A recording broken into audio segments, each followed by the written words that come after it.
Hello and welcome to a brand new series of Siege I'm doing called The History of Rainbow Six Siege Operators.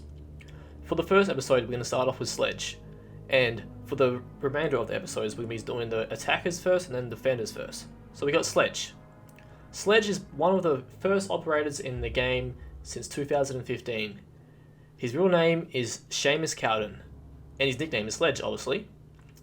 The organisation that he's in is SAS. SAS is a pretty famous organisation throughout the military, and if you don't know what SAS is, just think of Captain Price from Modern Warfare.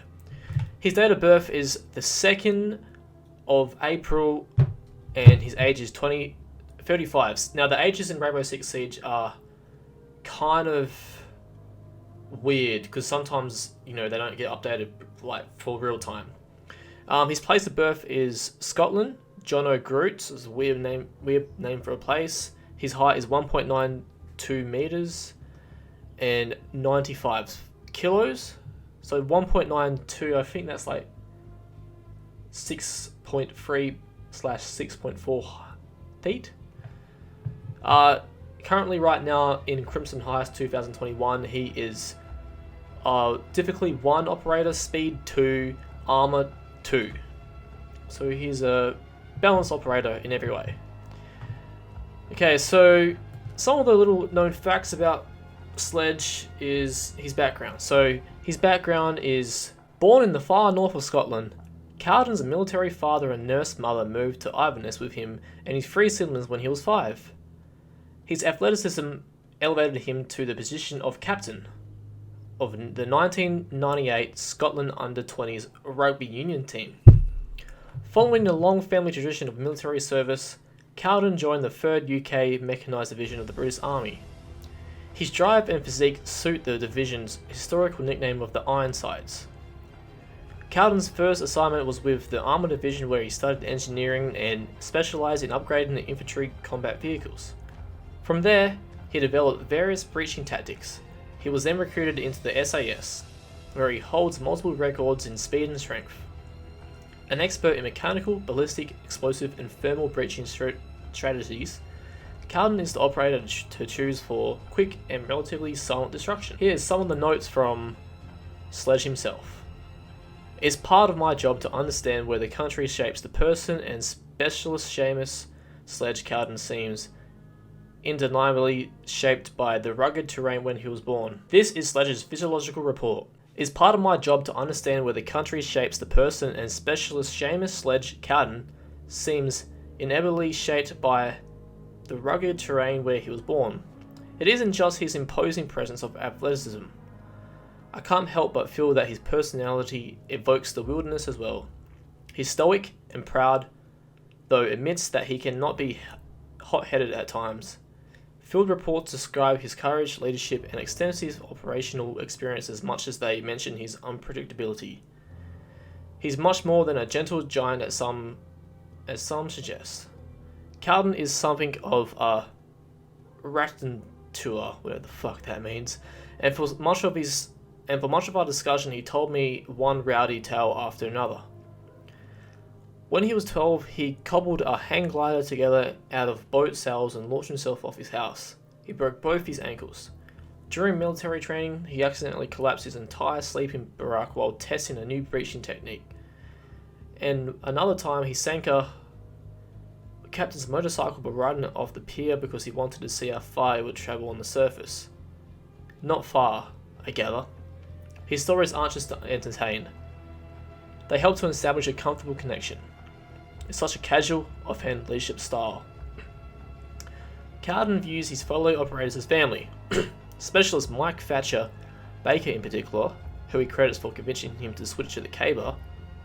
Numerous Rainbow Six operators refer to Sledge as one of the easiest operators to work with. Overall, Carden is easygoing and unpredictable, though he does get ruffled at the mention of politics. A self-proclaimed news junkie, he doesn't shy away from debates. In fact, it's the reason he joined the military. It's why one of his brothers is currently an elected MP. Carden understands that while on assignment, Rainbow operators don't voice their political opinions, and so far there hasn't been any issue. We should trust that he can control his hot-headedness, at least before he's down at the pub. That is a report of Harry, the director of Rainbow Six. Sledge's training was in the British Army 1st UK Armoured Division, HND in Automotive Engineering, 22nd Engineer Regiment RE. His experience includes the British Army 3rd UK Mechanised Division, Operation Tealic, Operation Herrick.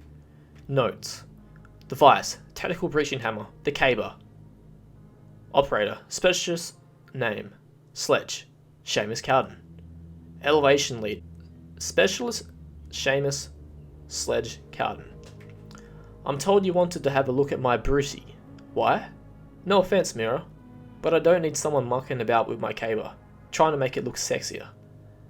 When Mike's uncle built it for me, sorry, Specialist bloody Mike Thatcher bloody Baker, he damn well made me forge the thing over and over again until we got it right. It's a solid piece. No forge weld to introduce weak points.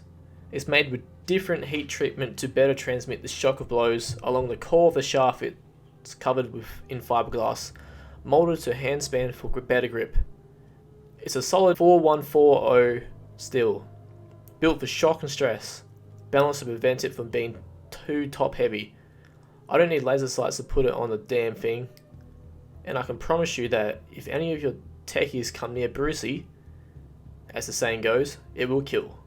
Notes from Sledge himself. Sledge's hammer is one of the most iconic piece of weaponry and items in Rainbow Six, the Rainbow Six lore in general, not just in the actual game and the lore itself, but also in real life, as Sledge's hammer has been used as one of the grand prized in lots of Rainbow Six Invitational esports events and Rainbow Six esports events in general. It's seen as like the grand trophy of the esports siege events, and it's bloody cool. If I had Sledge's hammer in real life, oh, it would be so awesome. But the only problem I see is that it would be fucking heavy, so you would have to, pretty much fucking increase your body strength by lots to wield that thing just to make it efficient. But there are lots of Sledge's hammers in real life based off real SAS operators and stuff. But in terms of how the way Sledge uses it, it looks unrealistic. But it's the game. So yeah, still pretty cool. And I rate Sledge one of the best operators in Siege ever since he's been first released on the first year. He still is one of the best operators in Siege. Thank you for watching.